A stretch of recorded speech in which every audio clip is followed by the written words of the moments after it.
দুই হাত না থাকা সত্ত্বেও পা দিয়ে লিখে এসএসসি পরীক্ষায় জিপিএ 5 পেয়েছে।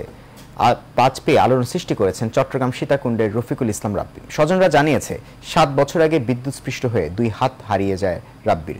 পা দিয়ে লিখে এবার হাজী তোবারক আলী উচ্চ বিদ্যালয়ের বিজ্ঞান বিভাগ থেকে এসএসসি পরীক্ষায় জিপিএ 5 পেয়ে সফলতা অর্জন করেন রাব্বি। রাব্বির এমন সাফল্যে খুশি পরিবার, শিক্ষক শিক্ষিকা সহ স্থানীয়রা। রাব্বি উপজেলার ভাটিয়ারি ইউনিয়নের পূর্ব হাসনাবাদ গ্রামের বজলুর রহমানের ছেলে। তার যে রেসপন্স, সে যে পড়াশোনা করার যে আগ্রহ, ওকে পড়াতে আমার এমনিতেই ভালো লাগে, সেই জন্য আমি ওকে আমার প্যাশন থেকে পড়াই। প্রায় 2 বছর ওর সাথে পড়ালেখা করছি।